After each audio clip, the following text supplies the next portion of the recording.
Photo. Wow, ಇದೇ ಮನೆ ಅದು? ಇದೇ ಮನೆ. ಇದೇ ಮನೆ. ಆಗ ವರಂಡ ಇತ್ತು. ಹಾಂ,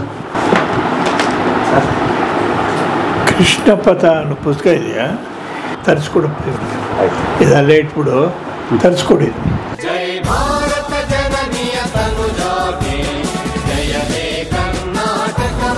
ಅನಂತರ ಚುನಾವಣೆ ನಡೆಯುತ್ತೆ. ಇಂದಿರಾ ಗಾಂಧಿ ಅವರು ಚಿಕ್ಕಮಗಳೂರಿಗೆ ಬರ್ತಾರೆ. ಸೊ ಅದೊಂದು ಐತಿಹಾಸಿಕವಾದಂತಹ ಘಟನೆ. ಸೊ ಅದರ ಕುರಿತಾಗಿ ವಿವರವಾಗಿ ತಿಳಿಸಿ ಅನ್ನೋದು ಮನವಿ ಸರ್. ಇಂದಿರಾ ಗಾಂಧಿಯವರು ಎಲ್ಲಿಂದ ಚುನಾವಣೆಗೆ ನಿಲ್ಲಬೇಕು ಅನ್ನೋದ್ರ ಬಗ್ಗೆ ಒಂದು ವಿಸ್ತೃತವಾದ ಚರ್ಚೆ ನಡೀತದೆ. ಉತ್ತರ ಪ್ರದೇಶದಲ್ಲಿ ಸಾಧ್ಯ ಇಲ್ಲ, ಯಾಕೆಂದರೆ ಅಲ್ಲಿ ಜನತಾ ಪಕ್ಷ ಅತ್ಯಂತ ಪ್ರಬಲವಾದಂಥ ಪಕ್ಷವಾಗಿ ಅದು ಹೊರಹೊಮ್ಮಿರ್ತದೆ. ಯಾಕೆಂದರೆ ಚರಣ್ ಸಿಂಗ್, ರಾಜನಾರಾಯಣ್, ಜಾರ್ಜ್ ಫರ್ನಾಂಡಿಸ್, ಆಮೇಲೆ ಅಟಲ್ ಬಿಹಾರಿ ವಾಜಪೇಯಿ ಇವರೆಲ್ಲ ಇರ್ತಾರೆ. ಸೊ ಆಗ ದೇವರಾಜ್ ಅರಸರು ಯೋಚನೆ ಮಾಡ್ತಾರೆ, ಕರ್ನಾಟಕದಿಂದ ಯಾಕೆ ಇಂದಿರಾ ಗಾಂಧಿಯವ್ರನ್ನ ಕಳಿಸ್ಬಾರ್ದು ಹಾಗೆ ಅಂತೇಳಿ. ಸೊ ನಮ್ಮಗಳ ಜೊತೆ ಎಲ್ಲ ಚರ್ಚೆ ಮಾಡ್ತಾರೆ ದೇವರಾಜ್ ಅರಸರು. ನಾವು ಅವರಿಗೆ ಸಮರ್ಥನೆ ಕೊಟ್ಟು ಇಂದಿರಾ ಗಾಂಧಿಯವ್ರನ್ನ ಕರ್ಕೊಂಡು ಬಂದು ನಾವು ಚುನಾವಣೆ ಗೆಲ್ಲಿಸ್ಬೇಕು. ಡಿ ಬಿ ಚಂದ್ರೇಗೌಡರು ಚಿಕ್ಕಮಗಳೂರು ಲೋಕಸಭಾ ಸದಸ್ಯರಾಗಿದ್ದರು. ಸೊ ಆಗ ನಾವು ದೇವರಾಜ್ ಅರಸರಿಗೆ ಸೂಚನೆ ಅವರಿಗೆ ಶಿಫಾರಸು ಮಾಡಿದು, ಚಂದ್ರೇಗೌಡರು ರಾಜೀನಾಮೆ ಕೊಟ್ಟರೆ ಅವರನ್ನು ರಾಜ್ಯಸಭೆಗೆ ನಾವು ಕಳಿಸ್ಬೋದು. ಆದ್ದರಿಂದ ಅಲ್ಲಿಂದ ಇಂದಿರಾ ಗಾಂಧಿಯವರನ್ನು ಚುನಾವಣೆಗೆ ನಿಲ್ಲಿಸೋಣ. ಸೊ ಈ ಮಾತುಕತೆಗಳು ನಡೀತಾ ಇರುವಾಗಲೇ ಚಿಕ್ಕಮಗಳೂರಿನಲ್ಲಿ ಒಂದು ದೊಡ್ಡ ಸಂಚಲನ ಪ್ರಾರಂಭವಾಗಿತ್ತು. ಅದು ಇಂದಿರಾ ಗಾಂಧಿಯವರ ಪರವಾದಂಥ ಒಂದು ಸಂಚಲನ. ಸೊ ಇಂದಿರಾ ಗಾಂಧಿಯವರು ಒಪ್ತಾರೆ, ನಾನು ಚುನಾವಣೆಗೆ ನಿಲ್ತೀನಿ ಅಂತೇಳಿ. ಆದರೆ ಅವರ ವಿರುದ್ಧವಾಗಿ ಯಾರು ನಿಲ್ತಾರೆ ಅಂತಕ್ಕಂಥದ್ದು ಸ್ಪಷ್ಟ ಆಗಿರಲಿಲ್ಲ. ಆಗ ಜಾರ್ಜ್ ಫರ್ನಾಂಡಿಸ್ ಅವರು ವೀರೇಂದ್ರ ಪಾಟೀಲ್ರನ್ನು ಚುನಾವಣೆಗೆ ನಿಲ್ಲಿಸ್ತಾರೆ. ಚಿಕ್ಕಮಗಳೂರಿನಲ್ಲಿ ಇಂದಿರಾ ಗಾಂಧಿಯವರ ವಿರುದ್ಧ ವೀರೇಂದ್ರ ಪಾಟೀಲ್ ಅವ್ರನ್ನ. ಕರ್ನಾಟಕದಿಂದ ನಿಲ್ಲುವುದು ಸರಿ, ಆದರೆ ಚಿಕ್ಕಮಗಳೂರನ್ನೇ ಆರಿಸಿದ ಕಾರಣ ಏನಾದರೂ ಇತ್ತಾ? ಪ್ರಬಲವಾದ ಕಾರಣ ಏನೂ ಇರಲಿಲ್ಲ. ಚಿಕ್ಕಮಗಳೂರು ಇಂದಿರಾ ಗಾಂಧಿಯವರಿಗೆ ಬಹಳ ಪ್ರಿಯವಾದಂಥ ಒಂದು ಪ್ರದೇಶ.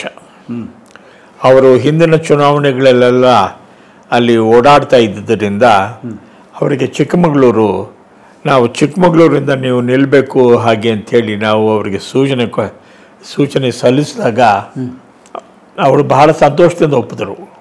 ಯಾಕೆಂದರೆ ಚಿಕ್ಕಮಗಳೂರಿನ ಭವ್ಯವಾದಂಥ ಶೃಂಗೇರಿ ಬಗ್ಗೆ ಅಪಾರವಾದಂಥ ಭಕ್ತಿ ಇತ್ತು ಇಂದಿರಾ ಗಾಂಧಿ ಅವರಿಗೆ. ಸೊ ಆದ್ದರಿಂದ ನಾವು ಆದರೆ ಚಿಕ್ಕಮಗಳೂರಿನಲ್ಲಿ ಒಂದು ದೊಡ್ಡ ಪ್ರಮಾಣದಲ್ಲಿ ಲಿಂಗಾಯತರ ಜನಸಂಖ್ಯೆ ಇತ್ತು. ಆ ಕಾರಣದಿಂದಲೇ ಜಾರ್ಜ್ ಫರ್ನಾಂಡಿಸ್ ವೀರೇಂದ್ರ ಪಾಟೀಲ್ರನ್ನ ಚುನಾವಣೆಗೆ ನಿಲ್ಲಿಸಿದ್ರು. ರಾಮಕೃಷ್ಣ ಹೆಗಡೆ ಅವ್ರನ್ನ ನಿಲ್ಲಿಸಲಿಲ್ಲ, ವೀರೇಂದ್ರ ಪಾಟೀಲ್. ಯಾಕೆ ಅಂತ ಹೇಳಿದ್ರೆ ಆ ಲಿಂಗಾಯತ ಸಮುದಾಯದ ಮತಗಳು ಬರ್ತವೆ ಅಂತಕ್ಕಂಥ ಆಲೋಚನೆ ಅಂತ. ಅದು ನಿಜಕ್ಕೂ ನಿಜ ಆಯಿತು. ದೊಡ್ಡ ಪ್ರಮಾಣದಲ್ಲಿ ಲಿಂಗಾಯತ ಮತದಾರರು ವೀರೇಂದ್ರ ಪಾಟೀಲ್ ಅವರಿಗೆ ತಮ್ಮ ಬೆಂಬಲವನ್ನು ಕೊಟ್ಟರು. ಆದರೆ ಮಿಕ್ಕ ಎಲ್ಲ ಜಾತಿಯವರು ಶ್ರೀಮತಿ ಇಂದಿರಾ ಗಾಂಧಿ ಅವರಿಗೆ ತಮ್ಮ ಬೆಂಬಲವನ್ನು ಸೂಚಿಸಿದ್ರು. ಆದ್ದರಿಂದಲೇ ಅದು ಒಂದು ಐತಿಹಾಸಿಕ ಚುನಾವಣೆ ಆಯಿತು. ಇಂದಿರಾ ಗಾಂಧಿಯವರಿಗೆ ಒಂದು ಮರುಜನ್ಮವನ್ನು ಕೊಟ್ಟಂಥ, ರಾಜಕೀಯ ಮರುಜನ್ಮವನ್ನು ಕೊಟ್ಟಂಥ ಪ್ರದೇಶ ಚಿಕ್ಕಮಗಳೂರು. ಶೃಂಗೇರಿ ಶಾರದಾಂಬೆಯ ಆಶೀರ್ವಾದದಿಂದ ಅವರು ಗೆದ್ದು ಮತ್ತೆ ಲೋಕಸಭಾ ಸದಸ್ಯರಾಗಿ ಅವರು ತಮ್ಮ ಕೆಲಸವನ್ನು ಮಾಡಿದ್ರು. ಭಾರತೀಯ ನಾಗರಿಕ हैं और हम में से किसी को कभी न वो काम करना है. ನಾನು ಆಗ ಒಂದು ಸಂದಿಗ್ಧದಲ್ಲಿ ಸಿಕ್ಕಾಕೊಂಡಿದ್ದೆ. ಅದಕ್ಕೆ ಮೊದಲು ನಾವು ದೇವರಾಜ ಅರಸರ ಜೊತೆಯಲ್ಲಿ ಭಿನ್ನಾಭಿಪ್ರಾಯದಿಂದ ನಾನು KH ಪಾಟೀಲ್, ಮಹಮ್ಮದ್ ಅಲಿ, ಹುಚ್ಚುಮಾಸ್ತಿಗೌಡ, ಚಿಕ್ಕೇಗೌಡ, ಇನ್ನೂ ಹಲವಾರು ಮಂತ್ರಿಗಳು ದೇವರಾಜ ಅರಸ್ ವಿರುದ್ಧವಾದಿಗಿದ್ದವು. ಯಾಕೆ? ಅವರ ಸಂಪುಟದಲ್ಲಿ ಇದ್ಕೊಂಡೇ ನಮಗೆ ವಿರೋಧ. ಯಾಕೆಂತ ಹೇಳಿದರೆ ದೇವರಾಜ ಅರಸರವರು ಎರಡನೇ ಬಾರಿಗೆ ಮುಖ್ಯಮಂತ್ರಿ ಆಗಬೇಕು ಅನ್ನೋ ಆಸೆ ಬಂತು. ಆದರೆ ಯಾರ್ದು ಅಭ್ಯಂತರ ಇರಲಿಲ್ಲ. ಆದರೆ ನಮ್ಮನ್ನು ದಾಟಿ ನಮ್ಮ ಜಿಲ್ಲೆಗಳಲ್ಲಿ ಅವರು ಮೂಗು ತೂರಿಸಲಿಕ್ಕೆ ಪ್ರಾರಂಭ ಮಾಡಿದ್ರು. ಈಗ ಮಂಡ್ಯ ಜಿಲ್ಲೆ, ನಾನು ದೇವರಾಜ ಅರಸರಿಗೆ ಬಹಳ ಬೇಕಾದವನಾಗಿದ್ದೆ, ಸಮರ್ಥವಾದಂಥ ಬೆಂಬಲವನ್ನು ಅವರಿಗೆ ಕೊಟ್ಟಿದ್ದೆ. ಆದರೆ ನನ್ನನ್ನು ದಾಟಿ ಅಲ್ಲಿ ಮಂಡ್ಯ ಜಿಲ್ಲೆಯಲ್ಲಿ ಕೆಲವರನ್ನು ತಮ್ಮ ಸಹೋದ್ಯೋಗಿಗಳನ್ನಾಗಿ ನೇಮಿಸಲಿಕ್ಕೆ ಪ್ರಾರಂಭ ಮಾಡಿದ್ರು. ಇದು ನನಗೆ ಬೇಜಾರಾಯಿತು.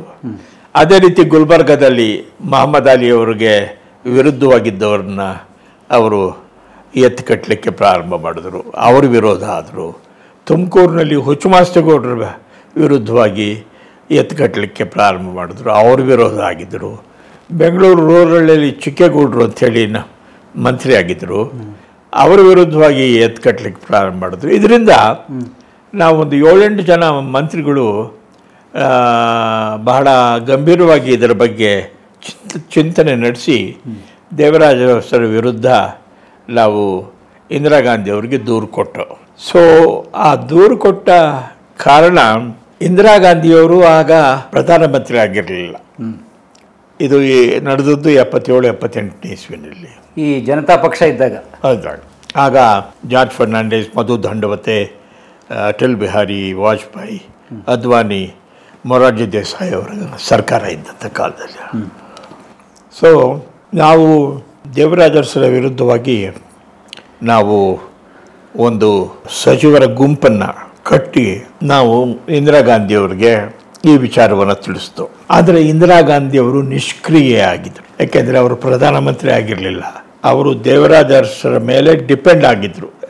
ಚಿಕ್ಕಮಗಳೂರು ಎಲೆಕ್ಷನ್ ಆದಮೇಲೆ ಸಂಪೂರ್ಣವಾಗಿ ದೇವರಾಜ ಅರಸರ ಮೇಲೆ ಡಿಪೆಂಡ್ ಆಗಿದ್ದರು. ಆದ್ದರಿಂದ ಇಂದಿರಾ ಗಾಂಧಿಯವರು ತಮ್ಮ ಹೆಲ್ಪ್ಲೆಸ್ನೆಸ್, ಅಸಹಾಯಕತೆಯನ್ನು ನಮಗೆ ತಿಳಿಸಿದ್ರು. ಏನು ಮಾಡಲಿ ನಾನು, ನೀವೆಲ್ಲ ನನ್ನ ಹಿತೈಷಿಗಳು, ಆದರೆ ದೇವರಾಜ ಅರಸರು ನನ್ನ ಜೊತೆಗಿದ್ದಾರೆ. ಸೊ ಅವರನ್ನು ಮೀರಿ ನಾನೇನು ಮಾಡಲಿಕ್ಕೆ ಸಾಧ್ಯ ಆಗೋದಿಲ್ಲ. ಆದ್ದರಿಂದ ನಿಮ್ಮ ದಾರಿ ನೀವು ನೋಡ್ಕೊಳ್ಳಿ ಹಾಗೆ ಅಂತ ಹೇಳಲಿಲ್ಲ. I leave it you to take your own decision ಹಾಗೆ ಅಂತ ಹೇಳಿದರು. ಆಗ ನಾವು ರೆಡ್ಡಿ ಕಾಂಗ್ರೆಸ್ ಅಂತ ಮಾಡಿದ್ವು. ಆಗ ಈ ಇಂದಿರಾ ಗಾಂಧಿಯವರು ಅಧಿಕಾರ ಬಿಟ್ಟ ಕೂಡಲೇ ಒಂದು ದೊಡ್ಡ ಗುಂಪೊಂದು ಇಂದಿರಾ ಗಾಂಧಿಯವರನ್ನು ಕಾಂಗ್ರೆಸ್ ಪಕ್ಷದ ಅಧ್ಯಕ್ಷತೆಯಿಂದ ತೆಗೆದುಹಾಕಬೇಕು ಅಂತಕ್ಕಂಥ ಒಂದು ಆ ಬೆಳವಣಿಗೆಯ ಮುಂಚೂಣಿಯಲ್ಲಿ ಬ್ರಹ್ಮಾನಂದ ರೆಡ್ಡಿ ಅಂಥೇಳಿ ಆಂಧ್ರ ಪ್ರದೇಶದಲ್ಲಿ ಮುಖ್ಯಮಂತ್ರಿ ಆಗಿದ್ದರು. ಅವರ ಯಶವಂತರಾವ್ ಚವಾಣ್ ಅಂಥೇಳಿ ಮಹಾರಾಷ್ಟ್ರದಲ್ಲಿ ಮುಖ್ಯಮಂತ್ರಿ ಆಗಿದ್ದರು. ಬಹಳ ದೊಡ್ಡ ಜನಾನುರಾಗಿ ನಾಯಕರುಗಳು ಇವರು. ಸೊ ಇವರುಗಳೆಲ್ಲ ಇಂದಿರಾ ಗಾಂಧಿಯವರನ್ನ ಸೈಡ್ಲೈನ್ ಮಾಡಬೇಕು ಅನ್ನತಕ್ಕಂಥ ಯೋಚನೆಗೆ ಬದ್ಧರಾಗಿದ್ದಂಥ ನಾಯಕರುಗಳಾಗಿದ್ದರು. ಸೊ ಅವರುಗಳೆಲ್ಲರೂ ಕೂಡ ಇದು ಬ್ರಹ್ಮಾನಂದ ರೆಡ್ಡಿಯವರನ್ನ ಕಾಂಗ್ರೆಸ್ಸನ್ನು ವಿಭಜನೆ ಮತ್ತೆ ಮಾಡಿದ್ರು. 69ರ ಇಸ್ವಿನಲ್ಲಿ ಒಂದು ವಿಭಜನೆ ಆಯಿತು ಕಾಂಗ್ರೆಸ್ಸು, ಅದರ ಬಗ್ಗೆ ನಾನು ಪ್ರಸ್ತಾಪ ಮಾಡಿದ್ದೇನೆ. ಈಗ 2ನೇ ವಿಭಜನೆ ಕಾಂಗ್ರೆಸ್ನಲ್ಲಿ ಉಂಟಾಯಿತು. ಅದೇನು ಅಂತ ಹೇಳಿದ್ರೆ ಯಶವಂತರಾವ್ ಚವಾಣ್, ಬ್ರಹ್ಮಾನಂದ ರೆಡ್ಡಿ, ನಾವು ಕೆಲವರು ಸಣ್ಣ ಪುಟ್ಟ ನಾಯಕರುಗಳು, ನಾವುಗಳೆಲ್ಲ ಸೇರಿ ಬೇರೆ ಒಂದು ಕಾಂಗ್ರೆಸ್ ಸ್ಥಾಪನೆ ಮಾಡಬೇಕು ಅಂಥೇಳಿ ಬ್ರಹ್ಮಾನಂದ ರೆಡ್ಡಿ ಅವರನ್ನು ಅಧ್ಯಕ್ಷರನ್ನಾಗಿ ಮಾಡಿ ರೆಡ್ಡಿ ಕಾಂಗ್ರೆಸ್ ಹಾಗೆ ಅಂತ ನಾವು ಮಾಡಿದ್ದು. ಅಬ್ರಿವಿಯೇಷನ್ ಒಂದು ಇಂದಿರಾ ಕಾಂಗ್ರೆಸ್, ಇನ್ನೊಂದು ರೆಡ್ಡಿ ಕಾಂಗ್ರೆಸ್. ಸೊ ಆ ರೆಡ್ಡಿ ಕಾಂಗ್ರೆಸ್ಗೆ ನಾವೆಲ್ಲ ಸೇರಿಬಿಟ್ಟಿದ್ದೆವು, ಭಿನ್ನಮತೀಯರು. ಈ ಮಧ್ಯೆ ಚುನಾವಣೆ ನಡೀತು, ಚಿಕ್ಕಮಗಳೂರು ಚುನಾವಣೆ. ಆಗ ಇಂದಿರಾ ಗಾಂಧಿ ಅವರು ಬೆಂಗಳೂರಿಗೆ ಬಂದರು. ಬೆಂಗಳೂರಿಗೆ ಬಂದು ಚುನಾವಣೆಗೆ ಮುನ್ನ ಚಿಕ್ಕಮಗಳೂರಿಗೆ ಹೋಗುವಾಗ ಬೆಂಗಳೂರಿಗೆ ಬಂದು ಎಲ್ಲರನ್ನೂ ಭೇಟಿ ಮಾಡಲಿಕ್ಕೆ ಪ್ರಾರಂಭ ಮಾಡಿದ್ರು, ಸ್ಥಳೀಯ ನಾಯಕರುಗಳನ್ನು. ಆಗ ಇದ್ದಕ್ಕಿದ್ದಂಗೆ ಪ್ರಣಬ್ ಮುಖರ್ಜಿಯವರು ನನಗೆ ಫೋನ್ ಮಾಡಿದ್ರು. ನಾನು ರೆಡ್ಡಿ ಕಾಂಗ್ರೆಸ್ನಲ್ಲಿದ್ದೆ. ಪ್ರಣಬ್ ಮುಖರ್ಜಿಯವರು ಫೋನ್ ಮಾಡಿ, ನಾನು ಬೆಂಗಳೂರಿಗೆ ಬಂದಿದ್ದೀನಿ, ನಿನ್ನ ನೋಡಬೇಕು ಹಾಗೆ ಅಂತ ಹೇಳಿದ್ರು. ನಾನು ಪ್ರಣಬ್ ಮುಖರ್ಜಿಯವರ ಜೊತೆಯಲ್ಲಿ ಕೆಲಸ ಮಾಡಿದ್ದೆ. ಪ್ರಣಬ್ ಮುಖರ್ಜಿ ಅವರು ಚೆನ್ನಾಗಿ ಪರಿಚಯ ನನಗೆ. ಅವರು ಬಾಂಗ್ಲಾ ಕಾಂಗ್ರೆಸ್ ಅಜಯ್ ಮುಖರ್ಜಿ ಅಂತ ಹೇಳಿ ವೆಸ್ಟ್ ಬೆಂಗಾಲ್ನಲ್ಲಿ ಮುಖ್ಯಮಂತ್ರಿ ಆದರು. ಅವರು ಬಾಂಗ್ಲಾ ಕಾಂಗ್ರೆಸ್ ಅಂತ ಒಂದು ಪ್ರಾರಂಭ ಮಾಡಿದ್ರು. ಅದಕ್ಕೆ ಪ್ರಣಬ್ ಮುಖರ್ಜಿ ಅವರು ಆ ಬಾಂಗ್ಲಾ ಕಾಂಗ್ರೆಸ್ನಲ್ಲಿ ಒಬ್ಬರು ಪ್ರಮುಖ ಸದಸ್ಯರಾಗಿದ್ದರು. ಇವರು ಸೊ ಅವರು ನನಗೆ ಪರಿಚಯ ಇತ್ತು. ನಿನ್ನ ನೋಡಬೇಕು ಅಂತ ಪ್ರಣಬ್ ಮುಖರ್ಜಿ ಅವರು ಹೇಳಿದ್ರು. ಬನ್ನಿ ನಾನೇ ಬರ್ತೀನಿ, ನಾನು ಕುಮಾರ ಕೃಪದಲ್ಲಿದ್ದೀನಿ ಅಂದರು. ನಾನೇ ಬರ್ತೀನಿ ಸರ್ ಹಾಗೆ ಅಂತ ಹೇಳಿದೆ. ಇಲ್ಲ ನಾನೇ ಬರ್ತೀನಿ ನಿಮ್ಮ ಮನೆಗೆ ಅಂತೇಳಿ, ಇದೇ ಮನೆ ಆಗ ಒಂದು ವರಾಂಡ ಇತ್ತಲ್ಲಿ. ಸೊ ಪ್ರಣಬ್ ಮುಖರ್ಜಿ ಅವರು ಬಂದು ನನಗೆ ಹೀಗೆ ಚಿಕ್ಕಮಗಳೂರಿನಲ್ಲಿ ಇಂದಿರಾ ಗಾಂಧಿ ಅವ್ರನ್ನ ನಿಲ್ಲಿಸಬೇಕು ಅಂಥೇಳಿ ಯೋಚನೆ ನಡೀತಾ ಇದೆ, ಅದಕ್ಕೆ ನೀವುಗಳೆಲ್ಲರೂ ಕೂಡ ಸಪೋರ್ಟ್ ಮಾಡಬೇಕು. ಯಾಕೆಂದರೆ ನೀವು ದೇವರಾಜ ಅರಸರ ಮೇಲೆ ಮನಸ್ತಾಪದಿಂದ ನೀವು ಕಾಂಗ್ರೆಸ್ನಿಂದ ದೂರ ಇದ್ದೀರಿ, ಆದರೆ ಇಂದಿರಾ ಗಾಂಧಿಯವರ ಬೈಯಲ್ಲಿ ನಿಮ್ಮ ಮನಸ್ತಾಪ ಇಲ್ಲ. ಆದ್ದರಿಂದ ನಿಮ್ಮ ಸಹಕಾರವನ್ನು ಇಂದಿರಾ ಗಾಂಧಿಯವರು ಕೇಳ್ತಾ ಇದ್ದಾರೆ, ನೀವು ಕೊಡಬೇಕು ಹಾಗೆ ಅಂತ ಹೇಳಿದ್ರು. ನಾನು ಹೇಳಿದೆ ಅಗತ್ಯವಾಗಿ ಆಗಲಿ, ನಮಗೆ ದೇವರಾಜ ಅರಸರ ಮೇಲೆ ಭಿನ್ನಾಭಿಪ್ರಾಯ ಇದೆಯೇ ಹೊರತು ಇಂದಿರಾ ಗಾಂಧಿಯವರ ಮೇಲೆ ಲವಲೇಶವಾದಂಥ ಭಿನ್ನಾಭಿಪ್ರಾಯವೂ ಇಲ್ಲ. ಆದ್ದರಿಂದ ನಮ್ಮ ಸಂಪೂರ್ಣ ಸಹಕಾರ ಇಂದಿರಾ ಗಾಂಧಿ ಅವರಿಗೆ ಇರ್ತದೆ ಹಾಗೆ ಅಂದರು. ಹಾಗಾದರೆ ಒಂದು ಕೆಲಸ ಮಾಡಿ, ಇಂದಿರಾ ಗಾಂಧಿಯವರು ಇವತ್ತು ಬರ್ತಾ ಇದ್ದಾರೆ ಬೆಂಗಳೂರಿಗೆ, ನಾಳೆ ಅವ್ರನ್ನ ಭೇಟಿ ಮಾಡಬೇಕಲ್ಲ ನೀವು ಅಂತ ಹೇಳಿದ್ರು. ಅಗತ್ಯವಾಗಿ ನಾನು ಭೇಟಿ ಮಾಡ್ತೀನಿ, ಅವರು ಕುಮಾರ ಕೃಪದಲ್ಲಿರ್ತಾರೆ, ನಾನು ನಿಮಗೆ ಟೈಮು ಇದನ್ನೆಲ್ಲ ಕೋಆರ್ಡಿನೇಟ್ ಮಾಡ್ತೀನಿ ಅಂತ ಹೇಳಿದ್ರು. ಸಂತೋಷ ಅಂಥೇಳಿ ಮಾರನೇ ದಿವಸ ಇಂದಿರಾ ಗಾಂಧಿಯವರ ಕಡೆಯಿಂದ ಪ್ರಣಬ್ ಮುಖರ್ಜಿ ಫೋನ್ ಮಾಡ್ತಾರೆ. ಈಗ ಇಂದಿರಾ ಗಾಂಧಿಯವರು ಹೇಳ್ತಾರೆ ಅವರೇ ನಿಮ್ಮ ಮನೆಗೆ ಬರ್ತಾರಂತೆ, ಯಾಕೆಂದರೆ ಬರೀ ಕುಮಾರ ಕೃಪದಲ್ಲೇ ಕೂತು ಸಾಕಾಗಿದೆ ಅವ್ರಿಗೆ. She wants an outing, so she is coming to your place at 6 o'clock in the evening ಅಂತ ಹೇಳಿ. ಸರಿ, ಆಗ ವರಾಂಡ ಇತ್ತಿಲ್ಲಿ. ಸೊ ವರಾಂಡದಲ್ಲೇ ನಾವು ಕುರ್ಚಿಗಳನ್ನ ಹಾಕಿ ಅವ್ರಿಗೆ ಇಂದಿರಾ ಗಾಂಧಿಯವ್ರನ್ನ ಸ್ವಾಗತಿಸಿ, ಅಲ್ಲಿ ಫೋಟೋ ಇದೆ ಅವರು ನಮ್ಮ ಮನೆಗೆ ಬಂದಾಗ, ಅಲ್ಲಿ ನನ್ನ ಆಫೀಸಲ್ಲಿದೆ, ಆಮೇಲೆ ನೀವು ಅದನ್ನು ತಗೋಬೋದು. ಅದೇ ಫೋಟೋ. ವಾವ್, 1978-79 ಸುಮಾರಿನ ಫೋಟೋ ಅದು. ಇದೇ ಮನೆ ಅದು? 78. ಹಾಂ, ಇದೇ ಮನೆ ಅದು? ಇದೇ ಮನೆ. ಆಗ ವರಾಂಡ ಇತ್ತು. ಹಾಂ, ಹಿಂದೆ ಗುಂಡೂರಾಯರು. ಹಾಂ, very nice. Photo by Mushtaq Ahmad, ಅವ್ರ ಹೆಸರು ಕೂಡ ಇದೆ ಅದರಲ್ಲಿ. ಎಷ್ಟು, 1 ಗಂಟೆ ಸುಮಾರಿದ್ರೆ? 1 ಗಂಟೆ ಇದ್ದರೆ ಸುಮಾರು 1 ಗಂಟೆ ಇತ್ತು. 1 ಗಂಟೆ. ನೈಸ್. ಹಾಗೆ ಇದು ಕೂಡ ಬಹಳ ಒಳ್ಳೆಯ ದಾಖಲೆ ನಿಮ್ಮಲ್ಲಂತೂ, ಅಂತಾರಾಷ್ಟ್ರೀಯ ದಾಖಲೆ. ಕೆನಡಿಯವರ ಪ್ರಮಾಣ ಪತ್ರ, ನಿಮ್ಮ ಗೌರವ ಡಾಕ್ಟರೇಟ್ ಇದು. ಅದು ತಾವು ವಿದೇಶಾಂಗ ಸಚಿವರಾದಾಗ ಇರಬೇಕದು. ಭರದ್ವಾಜ್ ಗವರ್ನರ್ ಆಗಿದ್ರು ಆಗ. ಇಲ್ಲೇ ಇದೆ ಕೃಷ್ಣ ಪಥ. ಹಾಂ, ತಗೊಳ್ಳ? ತಗೊಳ್ಳಿ. ಕೃಷ್ಣ ಪಥ ಅನ್ನೋ ಪುಸ್ತಕ ಇದೆಯಾ? ಇದು ಇನ್ನೊಂದು ಕಾಪಿ ಇದೆಯಾ?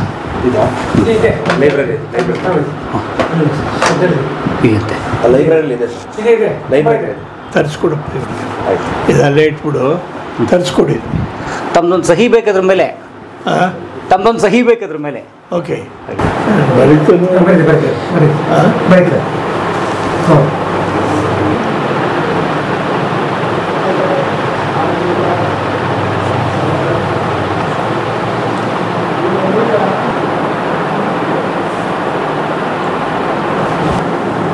ಮೂರು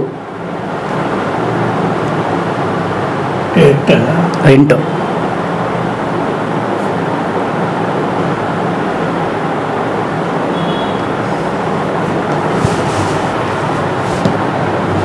ಸೊ ಬಂದಾಗ ಉಭಯ ಕುಶಲೋಪರಿ ಸಾಂಪ್ರತ ಆದಮೇಲೆ ನಾನು ನಮ್ಮ ಸಂಪೂರ್ಣವಾದಂಥ ಬೆಂಬಲವನ್ನು ನಿಮಗೆ ಕೊಡ್ತೀವಿ, ನೀವು ಚಿಕ್ಕಮಗಳೂರಿಗೆ ಬಂದು ಎಲೆಕ್ಷನ್ ನಿಲ್ಲಬೇಕು ಹಾಗೆ ಅಂಥೇಳಿ.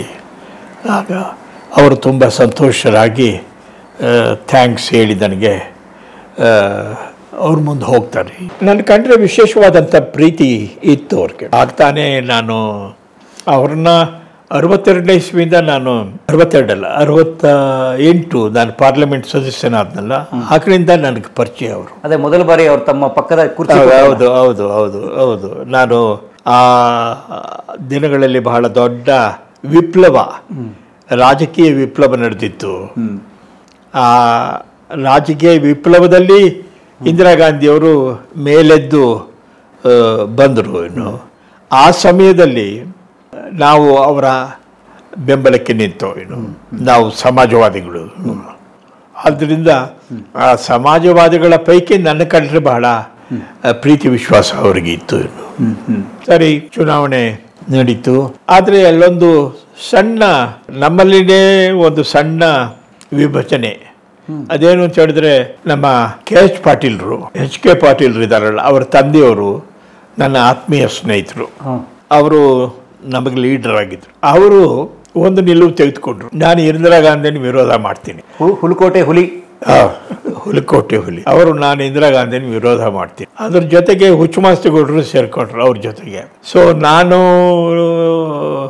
Lakkappa, parliament member from Tumakuru, KH Ranganath from Chitradurga, ನಾವುಗಳೆಲ್ಲ ಇಂದಿರಾ ಗಾಂಧಿಯವರ ಪರವಾಗಿ ಚಿಕ್ಕಮಗಳೂರು ಕ್ಯಾನ್ವಾಸ್ಗೆ ಹೋಗ್ಬೇಕಾಗಲ್ಲ.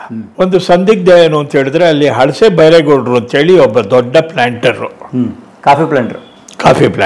ಅವರು ಸ್ವಲ್ಪ ರಾಜಕೀಯದಲ್ಲೂ ಇದ್ರು. ಸೊ ಅವ್ರ ಮನೆಗೆ ನಾವೆಲ್ಲ ಇಳ್ಕೋಕ್ ಹೋದೋ, ನಾನು, ಲಕ್ಕಪ್ಪ, ರಂಗನಾಥ್ ಎಲ್ಲ. ಅಲ್ಲಿ ಹುಚ್ಚುಮಾಸ್ತಿಗೌಡರು ಕೂಡ ಅಲ್ಲೇ ಹೇಳ್ಕೊಂಡ್ರು. ಹುಚ್ಚುಮಾಸ್ತಿಗೌಡರು ಬೆಳಗ್ಗೆ ಎದ್ದು ನಾಷ್ಟ ಮಾಡಿ ಅವರು ಇಂದಿರಾ ಗಾಂಧಿ ವಿರೋಧವಾಗಿ ಹೋಗ್ತಿದ್ರು. ನಾವು ನಾಷ್ಟ ಮಾಡಿ ಇಂದಿರಾ ಗಾಂಧಿಯವರ ಪರವಾಗಿ ಹೋಗ್ತಾ ಇದ್ದು. ಇನ್ನು ಎಲ್ರಿಗೂ ಒಂದೇ ಮನೆ, ಇದು ಒಂದೇ ಊಟ, ಒಂದೇ ಟಿಫನ್ನು, ಭಾಳ ಸ್ವಾರಸ್ಯ. ಆದರೆ ನಮ್ಮ ವ್ಯಕ್ತಿಗತವಾದಂಥ ಸಂಬಂಧ ಹಳಸಿರ್ಲಿಲ್ಲ. ಬರೀ ತಾತ್ವಿಕ ವಿರೋಧ, ಅದು ಬರೀ ತಾತ್ವಿಕವಾಗಿ ಹೋರಾಟ ನಡೀತಾ ಇತ್ತು. ಅಂತೂ ಇಂದಿರಾ ಗಾಂಧಿಯವರು ಜಯಭೇರಿ ಹೊಡೆದ್ರು, ಲೋಕಸಭೆಗೆ ಹೋದ್ರು. ನೋಡಿ, ಅದು DB ಚಂದ್ರೇಗೌಡರನ್ನು ಕೂಡ ಸ್ಮರಿಸ್ಬೇಕು ನೋಡಿ. ಅದಕ್ಕೆ ತಮ್ಮ ಸಂಪುಟದಲ್ಲಿ ಕೂಡ ಅವರು ಸಚಿವರು ಸರ್ಕಾರದಲ್ಲಿ. ಇಲ್ಲಿ ಹೌದು, ನಾನು ಸರ್ಕಾರದಲ್ಲೂ ಸಚಿವರಾಗಿದ್ರು. ದೊಡ್ಡ ತ್ಯಾಗ ಮಾಡಿದ್ರು ಇವರು. DB ಚಂದ್ರೇಗೌಡರು ಎಲೆಕ್ಟ್ ಆಗಿದ್ದು ಇಂದಿರಾ ಗಾಂಧಿ ಹೆಸರಿನಲ್ಲೇ. ಯಾಕಂದ್ರೆ ಅವರು ನನಗಾದ್ರೆ ಪ್ರಜಾ ಸಮಾಜವಾದಿ ಪಕ್ಷದ ಬ್ಯಾಕ್ಗ್ರೌಂಡ್ ಇತ್ತು. ಕಾಂಗ್ರೆಸ್ನ ವಿರುದ್ಧವಾಗಿ ಸೆಣಸಾಡಿ ನಾನು ಗೆದ್ದಿದ್ದೆ, 2 ಚುನಾವಣೆ ಗೆದ್ದಿದ್ದೆ. ಆದರೆ DB ಚಂದ್ರೇಗೌಡರು 1971ರಲ್ಲಿ ಮೊಟ್ಟ ಮೊದಲನೇ ಬಾರಿಗೆ ಲೋಕಸಭೆಗೆ ಬಂದರು, ಚಿಕ್ಕಮಗಳೂರಿನಿಂದ.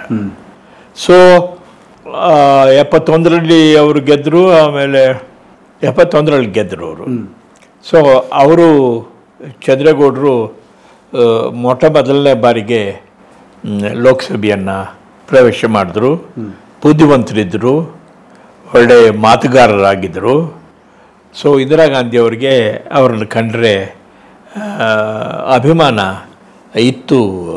ಒಂದು ಕಪ್ ಕಾಫಿ ಕುಡಿತೀನಿ, ನಿಮಗೂ ಕಾಫಿ ಕುಡಿಸ್ತೀನಿ. ಯಾರೋ ತಿರುಪತಿಯಿಂದ ಬಂದಿದ್ದಾರೆ, ಅವ್ರು ನೋಡ್ಬರ್ತೀನಿ.